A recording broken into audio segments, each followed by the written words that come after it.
ಪವಿತ್ರ ಗೌಡ ಅವರ ಬಂಧನಕ್ಕೆ ಪೊಲೀಸರು ತೆರಳಿದ್ದಂತಹ ಸಂದರ್ಭದಲ್ಲಿ ಕೆಲ ಇಂಟ್ರೆಸ್ಟಿಂಗ್ ಸಂಗತಿಗಳಾಯ್ತು. ಆ ಇನ್ಸೈಡ್ ಡೀಟೇಲ್ಸ್ ಅನ್ನು ನಾವು ಮುಂದೆ ಇಡ್ತಾ ಹೋಗ್ತೀವಿ. ವಕೀಲರಲ್ಲಿ ಇದ್ರಲ್ವಾ, ಹೇಳಿ ಕೇಳಿ ದೊಡ್ಡ ದೊಡ್ಡ ಸೀನಿಯರ್ ವಕೀಲರುಗಳೆಲ್ಲ ಇದ್ರಲ್ಲ, ನಾವೇ ಕರ್ಕೊಂಡ್ಬಂದು ಸರೆಂಡರ್ ಮಾಡಿಸ್ತೀವಿ, ನೀವ್ಯಾಕೆ ಬಂದು ಅರೆಸ್ಟ್ ಮಾಡ್ತಾ ಇದ್ದೀರಾ ಅಂತೇಳಿ ಆ ಸಂದರ್ಭದಲ್ಲಿ ಅವರು ಖ್ಯಾತೆ ತೆಗಿತಾರೆ. ಇಲ್ಲ, ಅರೆಸ್ಟ್ ಮಾಡ್ಕೊಂಡೇ ಕರ್ಕೊಂಡು ಹೋಗ್ಬೇಕು ಅನ್ನುವಂಥ ನಿಟ್ಟಿನಲ್ಲಿ ಸೂಚನೆ ಇದೆ ಅಂತ ಹೇಳಿ ಅರೆಸ್ಟ್ ಮೆಮೋವನ್ನ ಆ ಸಂದರ್ಭದಲ್ಲಿ ಪೊಲೀಸರು ತೋರಿಸ್ತಾರೆ ಅನ್ನುವಂಥದ್ದು ಗೊತ್ತಾಗ್ತಾ ಇದೆ. ಆ ಸಂದರ್ಭದಲ್ಲಿ ಬಹುಶಃ ವಕೀಲರು ಒಪ್ಕೊಂಡ್ರೋ ಏನೋ ಗೊತ್ತಿಲ್ಲ, ಆಗ ಏನೇನಾಯ್ತು. ನಮ್ಮ ಜೊತೆಗೆ ಕಿರಣ್ ಜಾಯ್ನ್ ಆಗ್ತಾ ಇದ್ದಾರೆ. ಕಿರಣ್, ಇವತ್ತು ಪವಿತ್ರ ಅವರನ್ನ ಅರೆಸ್ಟ್ ಮಾಡೋಕೆ ಹೋದಂತ ಸಂದರ್ಭದಲ್ಲಿ ಹೇಳಿ ಕೇಳಿ ದೊಡ್ಡ ದೊಡ್ಡ ಲಾಯರ್ಸ್ಗಳು ಕೂಡ ಅಲ್ಲಿದ್ರು, ನಾವು ಕೂಡ ನೋಡ್ತಾ ಇದ್ವಿ. ಅವ್ರ ನಿವಾಸದಲ್ಲೇ ಇದ್ರು, ಒಂದ್ ರೀತಿ ಧೈರ್ಯ ತುಂಬ್ತಾ ಇದ್ರು, ಪವಿತ್ರ ಅವ್ರ ಜೊತೆಗೆ ನಕ್ಕೊಂಡು ಮಾತನಾಡ್ತಾ ಇದ್ರು, ಈ ತರದೆಲ್ಲ ನಾವು ಗಮನಿಸಿದ್ವಿ. ಬಟ್ ಅರೆಸ್ಟ್ ಮಾಡೋಕೆ ಹೋದಂತ ಸಂದರ್ಭದಲ್ಲಿ ಇದೇ ವಕೀಲರುಗಳು ಅದೇನೇನು ಕಾನೂನನ್ನ ಇಟ್ಟಿರ್ಬೋದು ಪೊಲೀಸ್ ಮುಂದೆ ಅಂತ ನಮಗೂ ಕೂಡ ಒಂದು ಕುತೂಹಲ ಇತ್ತು. ಬಟ್ ಏನೇನಾಗಿದೆ ಒಳಗೆ ಹೋದಂತ ಸಂದರ್ಭದಲ್ಲಿ ಕಿರಣ್? ಮಾಲ್ತೇಶ್, ಮುಖ್ಯವಾಗಿ ಈ ಥರ ಸುಪ್ರೀಂ ಕೋರ್ಟಲ್ಲಿ ಈ ಒಂದು ಏನು ಬೇಲ್ ಕ್ಯಾನ್ಸಲ್ ಆದ ತಕ್ಷಣ ಕೆಲವೊಂದು ಟೈಮನ್ನು ಕೊಡ್ತಾರೆ. ಒಂದು 10 days ಒಳಗಡೆ ಸರೆಂಡರ್ ಆಗಬೇಕು, ಇಲ್ಲ 1 week ಒಳಗಡೆ ಸರೆಂಡರ್ ಆಗಬೇಕು ಅಂತ. ನೀವು ವಿನಯ್ ಕುಲಕರ್ಣಿ ಕೇಸಲ್ಲೂ ಸುಪ್ರೀಂ ಕೋರ್ಟಲ್ಲಿ ಆತನ ಬೇಲ್ ಕ್ಯಾನ್ಸಲ್ ಆದಾಗ ಅವ್ರಿಗೆ 1 week ಟೈಮ್ ಕೊಟ್ಟಿದ್ರೆ ಆ ವೀಕ್ ಒಳಗಡೆ ನೀವು ಸರೆಂಡರ್ ಆಗಬೇಕು ಅಂತ ಸೂಚನೆ ಕೊಡ್ತಾರೆ.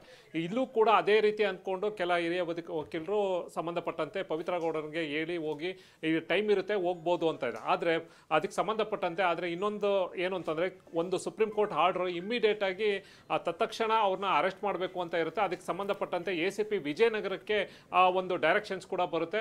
ಅಲ್ಲಿದ್ದಂಥ ಏನು ಆರ್ಡರ್ ಕಾಪಿ ಕೂಡ, ಸರ್ಟಿಫೈಡ್ ಕಾಪಿ ಕೂಡ ಇಮಿಡಿಯೇಟ್ ಆಗಿ ಪೊಲೀಸರಿಗೆ ಸಿಗುತ್ತೆ. ಅದ ನಂತರ ಪೊಲೀಸರು ACP ವಿಜಯನಗರ ಏನಿದೆ ಅವರು ಆ್ಯಕ್ಚುಲಿ ಚಂದನ್ ಅವರು ಆ್ಯಕ್ಚುಲಿ ರಜದಲ್ಲಿದ್ದಾರೆ. ಬ್ಯಾಟರಾಯನಪುರ ಇನ್ಸ್ಪೆಕ್ಟರ್ ಏನಿದ್ದಾರೆ ಭರತ್ ರೆಡ್ಡಿ ಅವರು ಇನ್ಚಾರ್ಜ್ ಇರ್ತಾರೆ. ಅವರು ಒಂದು ಆದೇಶವನ್ನು ಮಾಡ್ತಾರೆ, ಈ ಒಂದು 7 ಜನನ್ನು ಕೂಡ ಅರೆಸ್ಟ್ ಮಾಡೋಕ್ಕೆ. ಯಾಕೆಂದರೆ ಸುಪ್ರೀಂ ಕೋರ್ಟ್ ಅಟ್ಯಾಚ್ ಮಾಡಿ ಮೆಮೋವನ್ನು ಒಂದು ಮಾಡ್ಕೋತಾರೆ. ಅಂದರೆ ಇವನ್ನೆಲ್ಲನೂ ಕೂಡ ಇಮಿಡಿಯೇಟ್ ಆಗಿ ಅರೆಸ್ಟ್ ಮಾಡಬೇಕು ಅಂತ. ಅದಕ್ಕೆ ಸಂಬಂಧಪಟ್ಟಂತೆ 7 ತಂಡಗಳಿಗೂ ಕೂಡ ಅದಕ್ಕೆ ಇದ್ದಂಥ ಇನ್ಸ್ಪೆಕ್ಟರ್ಗಳಿಗೆ ಈ ಒಂದು ಆರ್ಡರ್ ಕಾಪಿ, ಮೆಮೊ ಕಾಪಿಯನ್ನು ಕೊಡ್ತಾರೆ. ಅದನ್ನು ಕೂಡ ತೊಗೊಂಡೋಗಿ ಪವಿತ್ರ ಗೌಡಂಗೆ ಅಲ್ಲಿದ್ದಂಥ ಅಧಿಕಾರಿಗಳು ಕೊಡ್ತಾರೆ, ಈ ಥರ ಅರೆಸ್ಟ್ ಮಾಡಬೇಕು ಅಂತ ಹೇಳ್ತಾರೆ. ಆದರೆ ಅಲ್ಲಿ ಕೆಲ ವಕೀಲರು, ಹಿರಿಯ ವಕೀಲರು ಇಲ್ಲ ಅದಕ್ಕೆ ಅಬ್ಜೆಕ್ಷನ್ಸ್ ಮಾಡ್ತಾರೆ, ಇಲ್ಲ ನಾವು ಕೋರ್ಟ್ಗೆ ಕರ್ಕೊಂಡ್ಬಂದು ಸರೆಂಡರ್ ಮಾಡಿಸ್ತೀವಿ, ನೀವು ಇಲ್ಲಿಂದ ಅರೆಸ್ಟ್ ಮಾಡ್ಕೊಂಡು ಕರ್ಕೊಂಡು ಹೋಗಬಾರ್ದು ಅಂತ. ಆದರೆ ಅರೆಸ್ಟ್ಗೆ ಕಾಪಿ ಇರೋದು, ಜೊತೆಗೆ ಸುಪ್ರೀಂ ಕೋರ್ಟ್ ಅಟ್ಯಾಚ್ ಆಗಿದ್ದಂಥ ಏನು ಆರ್ಡರ್ ಇತ್ತು ಎಲ್ಲವನ್ನು ಕೂಡ ತೋರಿಸ್ತಾರೆ. ಅವರು ಕೂಡ ಕನ್ವಿನ್ಸ್ ಆಗ್ತಾರೆ. ಅದ ನಂತರ ಅವರ ಪ್ರೊಸೀಜರ್ ಅಂದರೆ ಅರೆಸ್ಟ್ ಮಾಡುವಂಥ ಪ್ರೊಸೀಜರ್ ಮುಗಿಸ್ಕೊಂಡು ಅವ್ರನ್ನ ಪವಿತ್ರ ಗೌಡನ ಮಾಡ್ಕೊಂಡು ಅರೆಸ್ಟ್ ಮಾಡಿಕೊಂಡು ಆಕೆಯನ್ನು ನೇರವಾಗಿ ಈಗ ಅನ್ನಪೂರ್ಣೇಶ್ವರಿ ನಗರ ಪೊಲೀಸ್ ಸ್ಟೇಷನ್ಗೆ ಕರ್ಕೊಂಡು ಹೋಗಿದ್ದಾರೆ.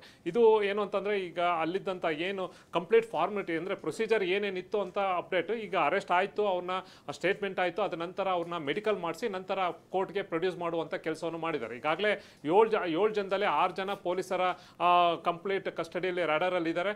ಅದರಲ್ಲಿ 4 ಜನ ಕೂಡ ಈಗಾಗಲೇ ಅರೆಸ್ಟ್ ಆಗಿದ್ದಾರೆ. ಚಿತ್ರದುರ್ಗದವ್ರು ಮಾತ್ರ ಇನ್ನಿಬ್ಬರನ್ನ ಅವರು ಕೂಡ ವೆಯ್ಟ್ ಮಾಡ್ತಾ ಇದ್ದಾರೆ. ಇನ್ನು ಉಳ್ಕೊಂಡಿರುವಂಥ ದರ್ಶನ್ ಒಬ್ಬರೇ, ಅವರೊಬ್ಬರನ್ನ ಈಗ ಸಂಬಂಧಪಟ್ಟಂತೆ ಅವರು ಬಂದ ತಕ್ಷಣ ಉಳಿದಂತೆ ಎಲ್ಲರೂ ಕೂಡ ಅವ್ರನ್ನೂ ಕೂಡ ಏನು ಅರೆಸ್ಟ್ ಫಾರ್ಮಾಲಿಟೀಸ್ ಮುಗಿಸ್ಕೊಂಡು ಸ್ಟೇಷನ್ಗೆ ಕರ್ಕೊಬಂದು ನಂತರ ಅವರ ಪ್ರೊಸೀಜರ್ ಪ್ರಕಾರ ಅವ್ರಿಗೆ ಮೆಡಿಕಲ್ ಮಾಡಿಸಿ ಕೋರ್ಟ್ಗೆ ಪ್ರೊಡ್ಯೂಸ್ ಮಾಡುವಂಥದ್ದು ಇದೆ.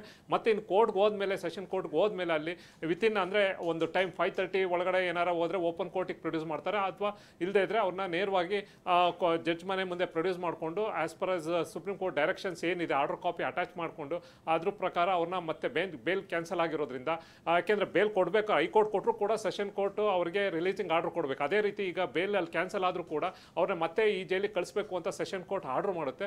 ಈಗ ಸಂಬಂಧಪಟ್ಟಂಥ ಕೋರ್ಟ್ಗೆ ಜೈಲಿಗೆ ಕಳಿಸ್ಕೊಡ್ತಾರೆ.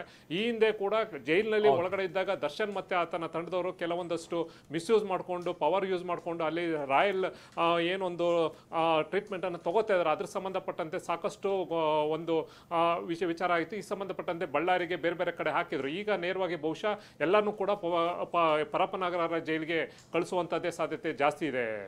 Maltesh, thank you Kiran. ಹಾಗೆ